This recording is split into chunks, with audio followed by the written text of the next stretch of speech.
Hermanos amados, la pregunta resuena en lo más hondo de nuestra fe como una espada de doble filo. ¿Por qué Dios permitió que el Islam exista y crezca en la historia? ¿Por qué? En el vasto lienzo de los siglos aparece una religión que no reconoce a Jesucristo como el Hijo de Dios y que a menudo ha estado en tensión con el pueblo del pacto. Si miramos la historia solo con el lente de la política, veremos caravanas, imperios y acontecimientos vertiginosos. Pero cuando abrimos la Sagrada Escritura y leemos con los ojos de la fe, descubrimos el hilo rojo que la atraviesa. Dios es el Señor de la historia, nada, ni siquiera el surgimiento de religiones y civilizaciones queda fuera de su providencia. Desde el principio, Dios llamó a Abraham y le prometió: haré tu descendencia como el polvo de la tierra. Esa promesa sonó en medio del desierto, donde el sol reseca la memoria y la edad vuelve estéril el corazón humano. Sara, su esposa, era anciana. Su seno parecía un terreno sin lluvia. Los años se deslizaban como arena entre los dedos y la esperanza parecía evaporarse bajo el calor implacable de la realidad. En la confusión del hombre que pretende ayudar a Dios a cumplir lo que ha dicho, Sara dijo a Abraham: llega a Agar, mi sierva egipcia. De esa decisión nació Ismael. Entonces Abraham tenía 86 años y durante 13 años Ismael fue su único hijo. Su risa y su llanto, su alegría y su inquietud dentro de la tienda del patriarca.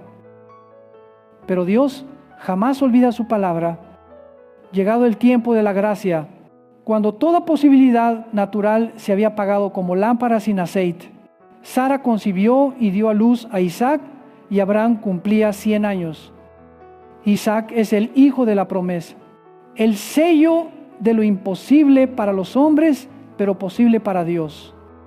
Desde entonces, bajo el mismo techo, convivieron dos historias, dos latidos. Dos formas: Ismael, fruto del cálculo humano, e Isaac, regalo puro de la gracia. La tensión creció como nube que se agolpa antes de la tormenta y estalló el día del destete de Isaac. La burla del adolescente hacia el pequeño no fue un simple juego, fue un presagio del conflicto profundo entre el esfuerzo de la carne y el misterio de la promesa. Abraham sufrió hasta lo más hondo. ¿Cómo puede un padre despedir a su hijo hacia el desierto? Pero fue Dios mismo quien habló, consolando y orientando: en Isaac te será llamada descendencia.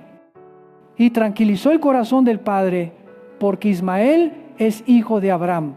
También será bendecido, Dios lo hará grande. Engendrará 12 príncipes y llegará a ser una nación numerosa.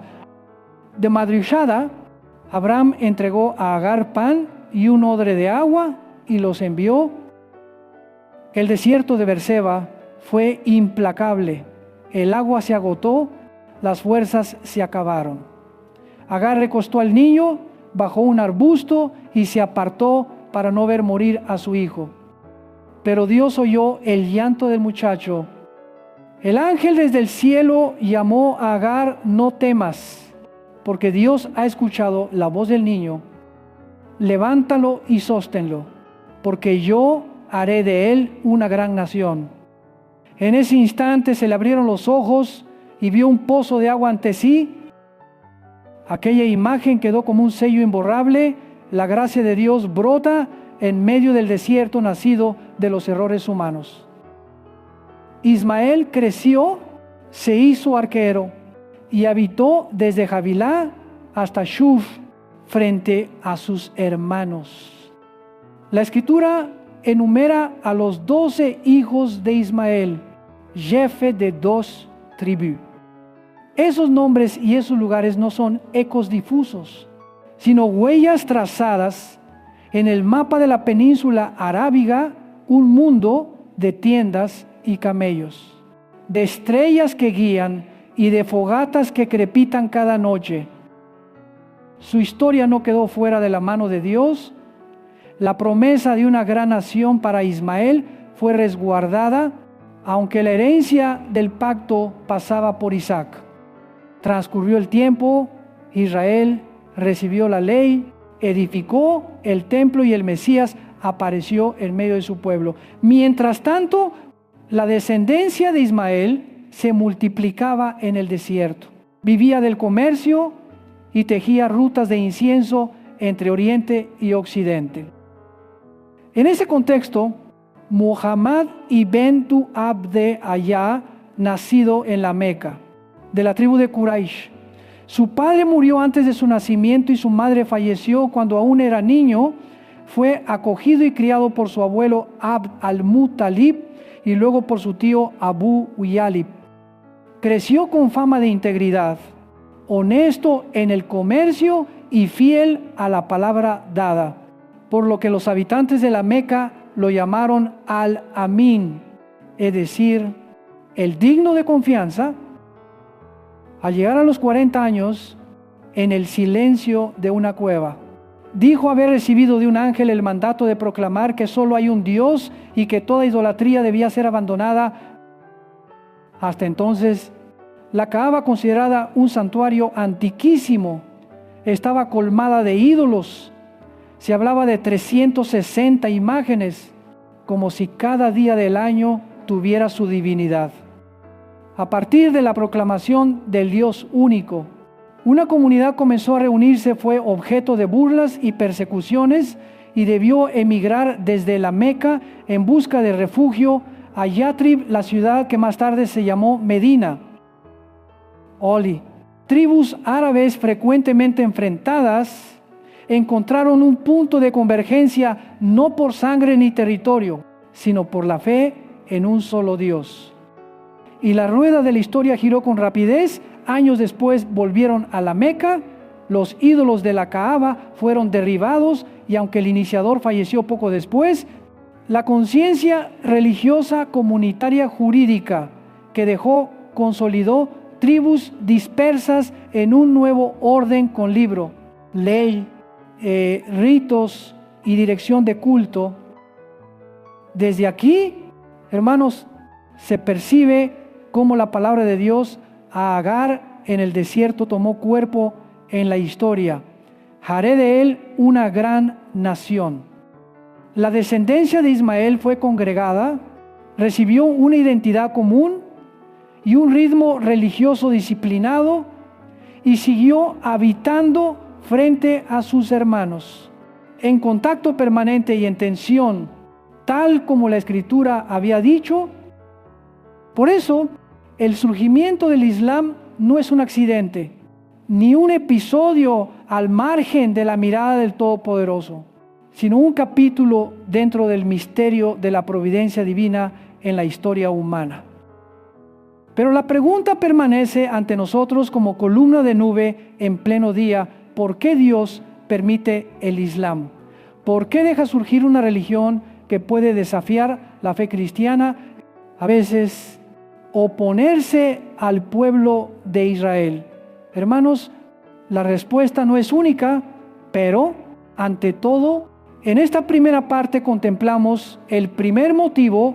Dios lo permite para probar la fe.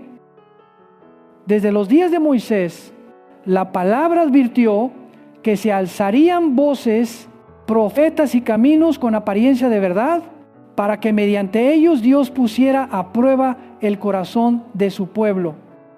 No todo mensaje que menciona a Dios viene de Dios. Aun cuando se proclame a un solo Dios, con piedad, disciplina, oración, ayuno, limosna y peregrinación, el punto decisivo no está en la cantidad de obras devotas, sino en esta pregunta: ¿y vosotros, quién decís que soy yo? La pregunta que Jesucristo planteó en medio de los apóstoles. Aquí se traza la frontera sagrada entre luz y tinieblas, entre verdad y semejanza de verdad, o Jesucristo es el Hijo de Dios, el camino, la verdad y la vida.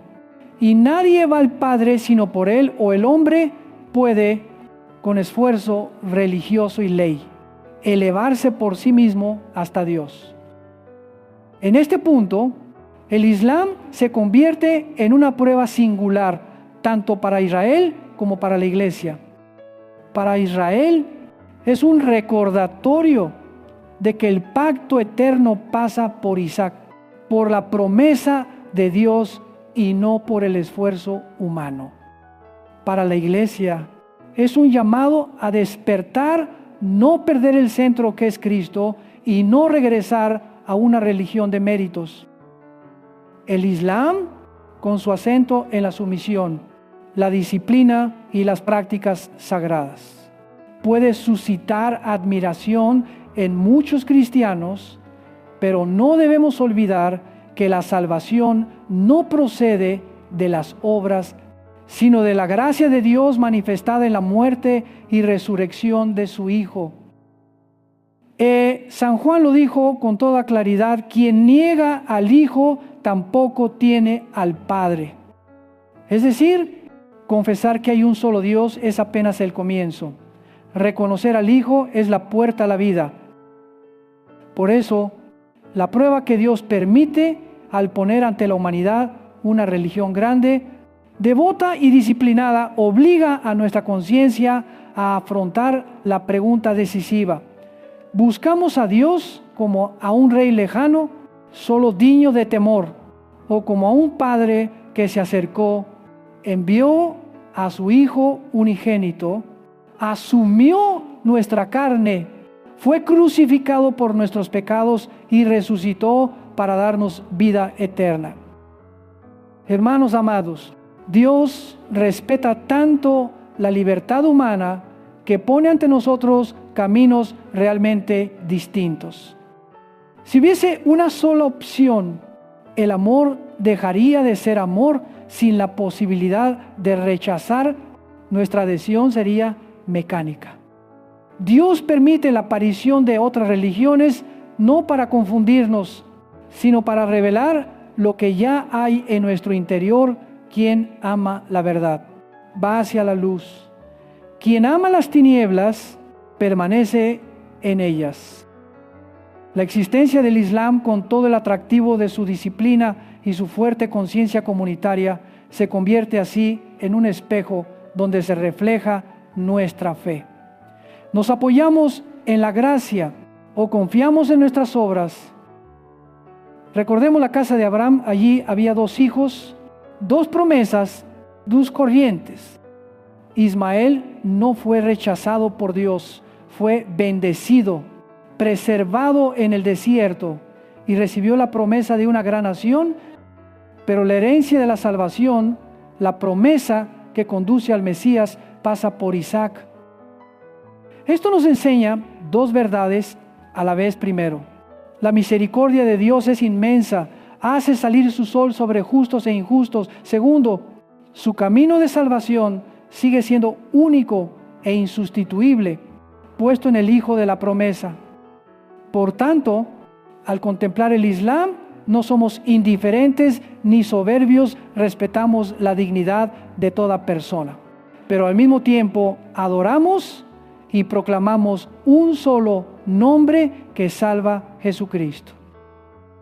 Y precisamente porque esto es una prueba, debemos velar contra las tentaciones sutiles de nuestro tiempo, una forma de cristianismo sin cruz, una fe que se amolda a la cultura, una religión que busca solo la severidad de la ley, pero carece del soplo del Espíritu. El Islam subraya la sumisión. La fe cristiana proclama el amor. Amamos porque primero hemos sido amados. Obedecemos porque hemos sido introducidos en la comunión con el Hijo. El Islam pone el peso en las obras como peldaños hacia arriba. El Evangelio anuncia que Dios descendió para buscar y salvar lo que se había perdido. Esta es la línea de fuego de la prueba, o somos arrastrados hacia el trabajo de la carne, o permanecemos firmes en el don de la gracia. Contemplad de nuevo el desierto de la historia. A Agar se le abrieron los ojos y vio el pozo. Del mismo modo, en medio de las convulsiones religiosas y culturales, Dios quiere abrir los ojos de la iglesia para reconocer sus señales. Nada está fuera de su señorío. Él permite para purificar, para educar, para preparar. La prueba no busca arrojarnos a la desesperación, sino moldearnos para volver a lo esencial. Jesucristo es el centro irreemplazable de la fe, el ancla del alma, el único que nos conduce al Padre. Entonces, ¿cuál es nuestra respuesta? No la ira ni la soberbia, tampoco la componente fácil. La respuesta correcta es la conversión, regresar al evangelio puro, perseverar en la palabra, orar con constancia, vivir la santidad en la caridad y en la verdad, y dar testimonio valiente de Cristo en una generación sedienta de verdad. Amemos y respetemos a todos, también a nuestros hermanos musulmanes, porque han sido creados a imagen de Dios, pero no permitamos que nada diluya nuestra confesión. Solo en el nombre de Jesús hay salvación. Hermanos amados, esta primera parte del mensaje nos lleva desde la tienda de Abraham hasta el desierto de Berseba, del pozo de la vida al recinto de la Kaaba en la Meca, de los 12 príncipes de Ismael a la comunidad congregada en torno al Dios único. Y se detiene ante esta afirmación: Dios permitió el Islam como una prueba de fe para Israel y para la iglesia. Esa prueba no busca humillar a nadie, sino exponer lo que hay en nuestro corazón, si estamos del lado de la gracia o del esfuerzo, si nos aferramos al Hijo o ponemos la esperanza en nuestras obras. Que cada uno, al mirarse en este espejo de prueba, sepa humillarse, examinarse y poner su mano en el pecho para decir: Señor, afírmanos en la verdad de tu Hijo. Ible así. Al comprender el primer motivo, la prueba, quedamos preparados para avanzar en la reflexión. Dios no solo prueba, también disciplina, y no solo disciplina, sino que ofrece grandes señales de los últimos tiempos. Pero antes de seguir, grábese en nuestras almas este sello en medio de toda mudanza de religiones e imperios. Jesucristo sigue siendo el camino, la verdad y la vida. Quien permanece en Él no será arrastrado por los vientos del desierto, sino que hallará el pozo de agua viva que salta para vida eterna. Hermanos amados, la segunda razón por la que Dios permitió que el Islam surgiera y creciera es para convertirlo en instrumento de disciplina y de juicio en sus manos. Decir juicio aquí no significa aniquilación, sino corrección, como un padre que ama y reprende para devolver al hijo al camino recto. La Escritura nos ofrece un modelo nítido cuando el pueblo de Dios se aparta de la verdad, corre tras ídolos y olvida el pacto. El Señor no solo envía profetas, también permite que se levanten imperios como martillo en su mano. Recordemos a Babilonia. Israel cambió la gloria de Dios por imágenes mudas. Los profetas clamaron sin descanso, pero el pueblo no quiso oír. Entonces, para sorpresa humana, Dios llamó a mi siervo a un rey pagano y puso en su mano la vara correctora. Él es quien muda los tiempos y las edades, quita reyes y pone reyes. De aquí aprendemos una ley: ningún imperio se alza fuera del permiso del Altísimo. La gloria humana es como la hierba del campo, verde por la mañana, marchita al atardecer. Desde ese modelo, miremos la historia del Islam. En pocas generaciones, el fuego religioso y el nuevo orden comunitario se expandieron con rapidez por las rutas comerciales, cruzando desiertos y montes hasta alcanzar ciudades que fueron corazón del cristianismo antiguo: Antioquía, Alejandría, Damasco, incluso Jerusalén, la ciudad santa, permaneció largos siglos bajo dominio musulmán. ¿Por qué permitió Dios esto como con Babilonia?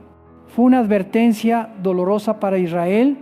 Habían rechazado a su propio Mesías, y una severa llamada de atención para la iglesia cuando la fe se vuelve tibia. Cuando la liturgia se hace costumbre vacía, cuando el poder y las contiendas eclipsan el evangelio, Dios permite que un poder externo se levante para sacudirnos y hacernos volver al fuego primero. El objetivo de la disciplina divina no es destruir a su pueblo, sino salvarlo de su propia ruina.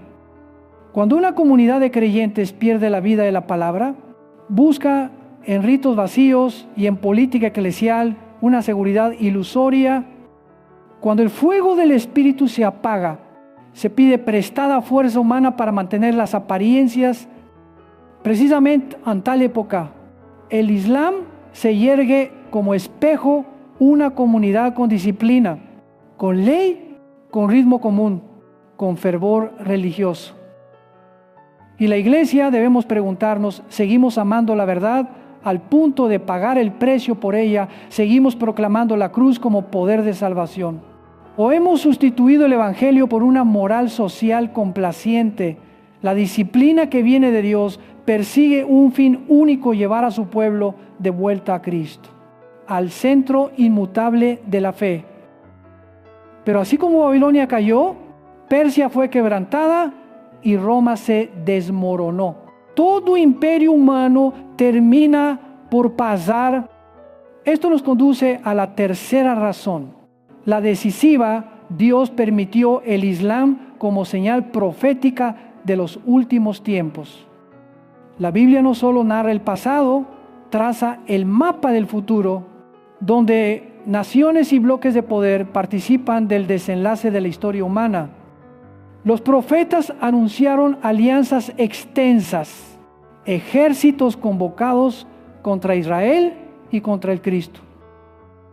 Abrir los ojos, un anillo de naciones islámicas rodea a Israel como faja de hierro.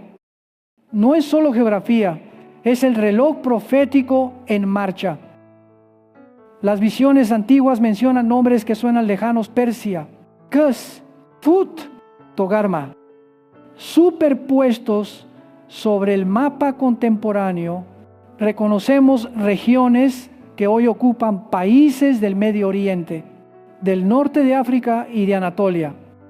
Aunque cada pueblo tenga historia, etnia y intereses propios, hay un común denominador religioso que los vincula. En esto, el Islam actúa como lazo, como aglutinante de un vasto espacio civilizatorio. Su crecimiento, bajo los ojos de la fe, prolonga la antigua promesa a Ismael, una gran nación, y a la vez funge como señal de que el final se aproxima.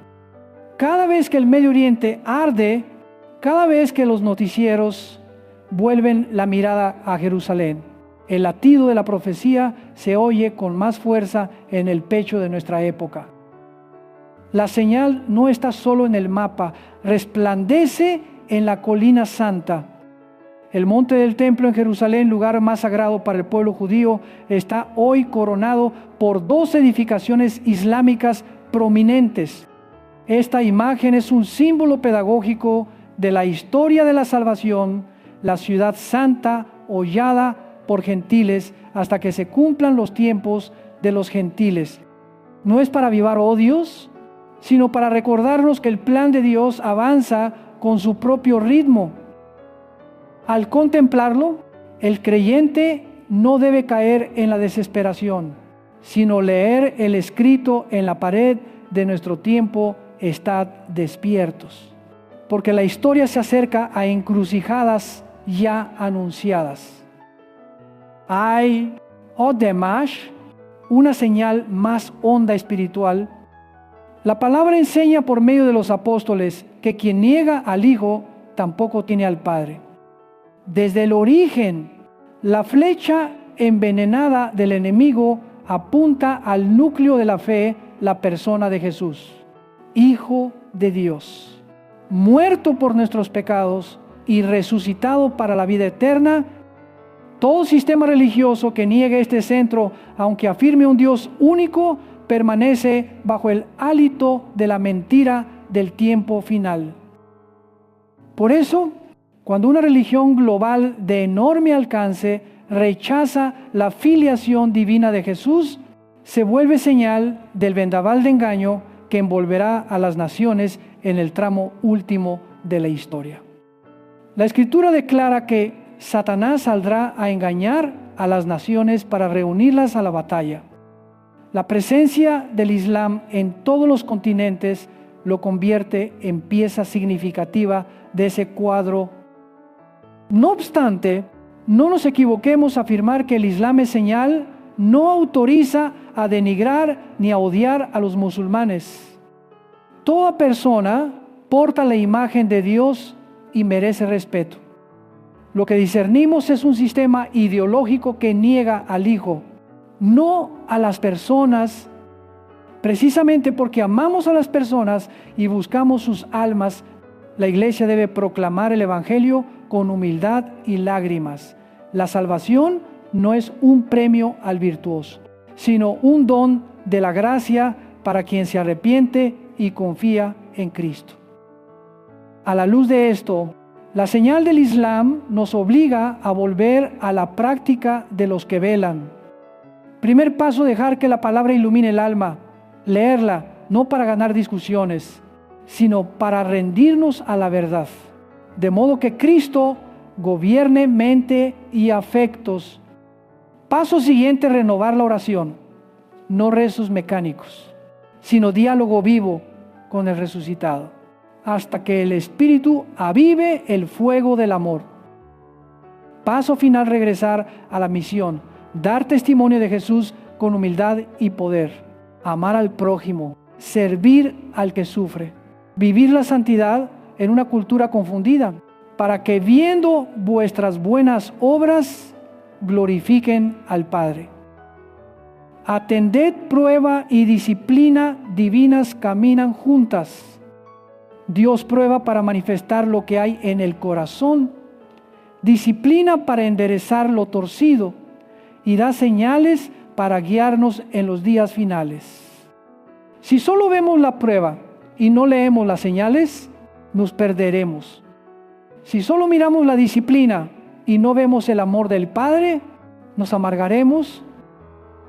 Al juntar las tres pruebas, disciplina y señal, aparece el cuadro completo. Dios lleva el timón de la historia y su finalidad última es exaltar a su Hijo ante todas las naciones. Desde aquí resuena el llamado como trompeta. La Iglesia debe sacudirse la autosuficiencia, lavar sus manos de la búsqueda de poder, dejar las disputas por lo secundario, abandonar la instrumentalización política del Evangelio y volver a la cruz. Cuando la Iglesia arde en Cristo, cuando los santos se aman, cuando la palabra se predica con poder y pureza, cuando la disciplina santa se establece no con látigo, sino con temor de Dios, entonces, aunque los imperios tiemblen, el pueblo del Señor permanece firme como el monte Sión. Y no lo olvidemos, todo imperio humano tiene fecha de caducidad. Un reino pasa y otro surge, pero solo uno no tendrá fin: el reino de Jesucristo.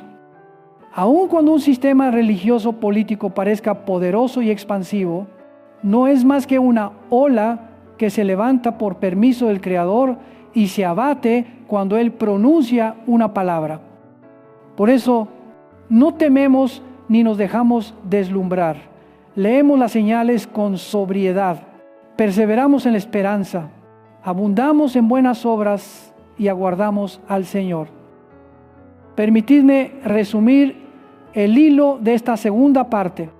Primero, el Islam, bajo la mirada de la providencia, ha actuado como martillo de disciplina para sacudir a Israel y a la Iglesia cuando la fe ha languidecido. Segundo, el Islam en el mapa profético ocupa el lugar de una señal de los últimos tiempos, el anillo de naciones. La colina de Jerusalén, el aliento de la negación del Hijo, todo aparece como señales en una ruta que se acorta. Tercero, nuestra respuesta no es odio ni retirada, sino conversión y fidelidad a aferrarnos a Cristo, vivir en el poder del Espíritu y testificar la verdad con mansedumbre. Entonces, ¿qué haremos ahora mismo? Abramos cada día la palabra para que la verdad de Dios modele nuestra lectura de los acontecimientos. Acerquémonos al altar con corazón contrito, porque la limpieza interior supera cualquier estrategia exterior. Amemos concretamente a nuestros hermanos musulmanes y al mismo tiempo no nos avergoncemos del Evangelio. Enseñemos a nuestros hijos a discernir, de modo que cuando oigan muchas voces sobre un solo Dios, sepan responder a la pregunta decisiva: ¿y tú quién dices que soy yo? Hermanos amados, esta segunda parte no concluye con un punto final, sino con una flecha que señala adelante. Queda un tramo decisivo por recorrer: dos caminos, méritos y gracia, dos montes Sinaí y Jerusalén, dos identidades, hijo de la esclava e hijo de la libre. Allí veremos brillar todo el cuadro teológico bajo la luz de la cruz, donde las preguntas se responden no con teorías, sino con la persona misma de Jesucristo. Hermanos amados, ahora avanzamos al tramo final del mensaje. Dos caminos contrapuestos, el esfuerzo del hombre y la gracia de Dios. Dos ciudades Sinaí de la ley y la Jerusalén de arriba de la libertad. Dos identidades, hijo de la esclava e hijo de la promesa. Aquí, la luz del Evangelio incide directamente en el centro del debate de todos los tiempos. ¿El hombre es salvado por sus obras o por la gracia? La respuesta no solo define la doctrina, sino que moldea cómo vivimos, cómo oramos, cómo amamos y cómo esperamos. Volvamos a la familia de Abraham. Ismael simboliza el esfuerzo de la carne del hombre intentando ayudar a Dios a cumplir lo que él prometió. Isaac simboliza lo imposible para el hombre, pero posible para Dios, una vida que nace del vientre fiel de la promesa. San Pablo explicó con vigor que Agar, la esclava, se asocia a Sinaí, la ley, la carga de las obligaciones cuando falta la gracia, mientras que Sara, la mujer libre, se asocia a la Jerusalén de arriba, la libertad de los hijos de Dios. No es que Pablo ofenda a personas, sino que descorre un gran símbolo, dos paradigmas religiosos en la tierra. Uno se funda en el yo debo hacer para ascender hasta Dios. El otro se funda en el Dios ya hizo al venir a nosotros en Jesucristo. Desde ese símbolo entendemos por qué la historia del Islam subraya sus pilares religiosos: la confesión, la oración pautada, la limosna, el ayuno, la peregrinación, sumados al esfuerzo por obedecer la ley y esperar misericordia. Es un camino ético riguroso, disciplinado y digno de respeto en el plano social. Pero, hermanos, ese camino deja un vacío profundo. ¿Cómo saber con certeza que uno es salvo? Cuando todas las obras buenas y malas se colocan en la balanza, la esperanza de salvación permanece como un interrogante suspendido sobre la humanidad. El hombre asciende la montaña, suda hasta formar arroyos, pero la cumbre sigue oculta en nubes. Esa incertidumbre roe el alma y convierte la religión en una carrera sin meta. El evangelio cristiano responde con un camino radicalmente distinto. No comienza con sube, sino con el misterio. Dios descendió.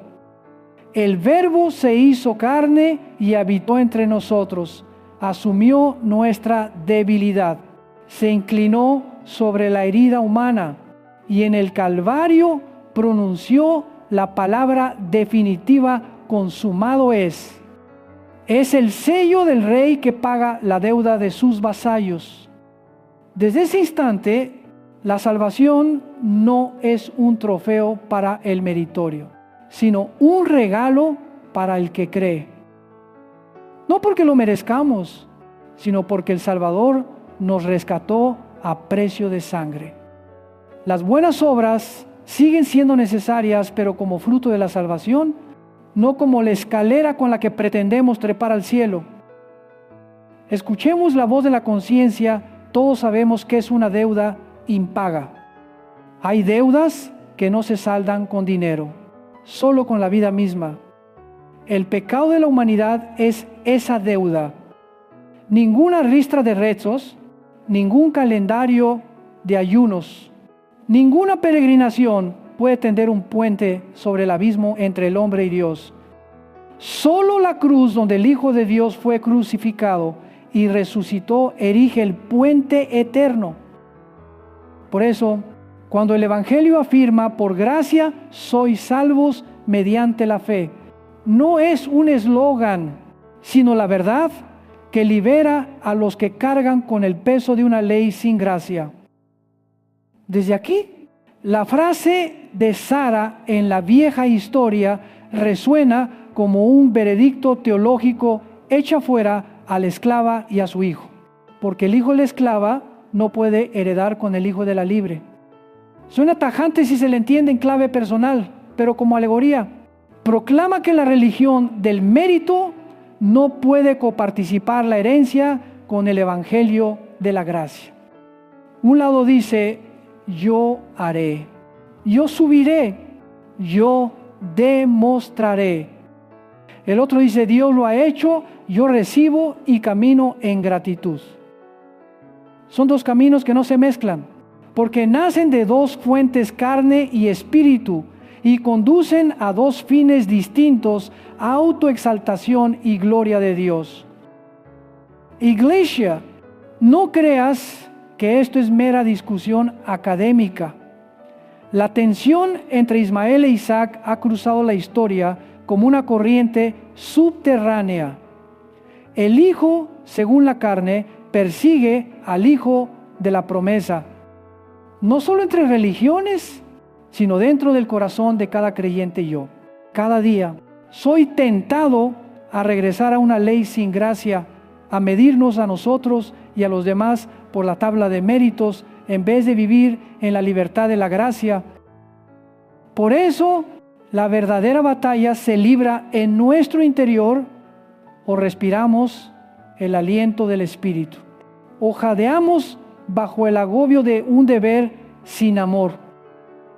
Pero la palabra nos empuja más allá del presente hacia el fin. El Apocalipsis dibuja dos poderes que emergen en el tramo final: la bestia, un orden político global, y el falso profeta, un poder religioso que engaña a las naciones. El falso profeta parece cordero por fuera, pero habla como dragón, dice cosas dulces sobre Dios, moral y paz, pero niega la identidad de Jesús como Hijo de Dios y desvía el corazón humano de la cruz. No señalamos ni condenamos a individuos, velamos contra cualquier sistema que muestre ambas señales: hablar de Dios, pero negar al Hijo, promover moralidad. Pero eliminar la cruz, por eso puede entenderse que el Islam, con su alcance en todos los continentes y su capacidad de moldear leyes, cultura y política, llegue a ser una pieza en el mosaico del gran engaño final. Las expectativas de un líder último que unifique a la comunidad bajo un orden religioso político global hacen vibrar el mundo religioso. Pero sea quien sea y ocurra como ocurra, la Escritura ya ha dictado el desenlace. La bestia y el falso profeta serán arrojados al lago de fuego. Y un solo nombre reinará sobre todo: Jesucristo, Rey de Reyes y Señor de Señores. Esto nos libra de dos extremos del pánico y del triunfalismo ingenuo.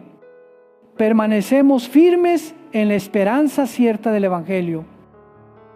Mirando a Jerusalén, leemos una firma de la historia sobre la piedra. El lugar más santo de Israel porta hoy los símbolos de otra religión. No para alimentar rencores, sino para recordarnos que la palabra de Jesús sobre los tiempos de los gentiles sigue corriendo y se cumplirá. Entonces, no por la pericia humana, sino por la intervención soberana, Dios cerrará el telón de la historia como Él lo ha dicho. Hasta ese momento, la iglesia está llamada a montar guardia, velar, orar, amar y testificar. ¿Cómo vivir en un mundo con tantas voces sobre un solo Dios? Primero, abrazad la verdad sobre el Hijo. Quien tiene al Hijo tiene la vida. Quien no tiene al Hijo no tiene la vida. Que ningún razonamiento, por brillante que sea, nos aparte de la sencillez del Evangelio. Segundo, caminad en la gracia. Las obras son fruto, no escalera. La disciplina es armazón, no alma. La moral es fragancia, no manantial. La fuente de vida está solo en Él.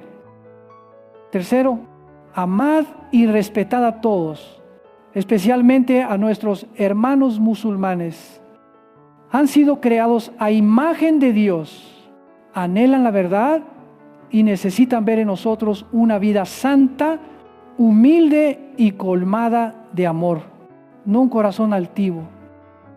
Estad alerta ante una tentación sutil: convertir el cristianismo en otra versión de la religión del mérito, medirnos por planes de lectura bíblica, por horas de culto, por ritos cumplidos. Todo eso es bueno cuando nace del amor, pero se vuelve cadena cuando sustituye al amor. El Espíritu no entrega cadenas, otorga libertad. Libertad no es libertinaje, sino capacidad de amar y obedecer, porque ya hemos sido amados primero. Hoy alguien pregunta si la gracia es un regalo. No conduce al desenfreno, no, porque la gracia verdadera transforma la naturaleza desde dentro. Quien ha gustado la gracia aborrece el pecado, porque hiere el amor que lo salvó. Hace el bien no para acumular puntos, sino porque su corazón arde en amor. El que aún calcula méritos y culpas sigue en el zaguán de la casa de la gracia. El que entra en casa limpia con gusto porque ama al dueño, no por miedo a ser echado. En la misión, la iglesia es llamada a vivir en dos direcciones, a la vez la profundidad del Evangelio y la anchura de la misericordia. La profundidad nos aferra a la verdad del Hijo. La anchura nos hace extender los brazos para que todos vengan al Salvador. Cuando te encuentres con un musulmán, no empieces por la disputa, comienza por el respeto. No rehuyas la verdad, sé claro acerca de Jesús como Hijo de Dios, crucificado y resucitado. No olvides orar. Solo el Espíritu abre los ojos, como antaño abrió los de Agar para ver el pozo en el desierto. Y recuerda, en la batalla final, el arma decisiva no es la retórica, sino la cruz.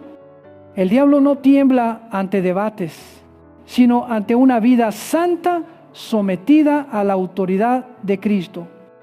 Retrocede cuando mira una comunidad que se ama de veras, firme en la palabra, perseverante en la oración y gozosa en la tribulación.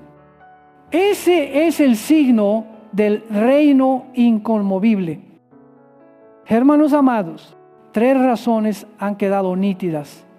Dios permitió el Islam como prueba de fe, como instrumento de disciplina cuando su pueblo se enfría y como señal profética del desenlace. Pero por encima de todo, el horizonte se enciende con una esperanza indestructible. No el Mahdi, no la bestia, no el falso profeta, sino Jesucristo aparecerá en gloria. Toda rodilla se doblará y toda lengua confesará que Él es el Señor. Entonces, toda religión del mérito callará, solo quedará el canto de los rescatados por gracia.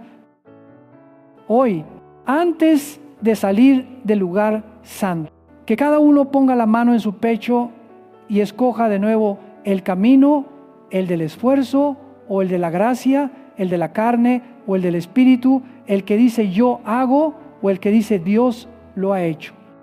Si tu alma está exhausta de subir cuestas, ven a la cruz. Si tu conciencia está inquieta por no saber si eres perdonado, escucha la voz del Salvador. Tus pecados han sido borrados.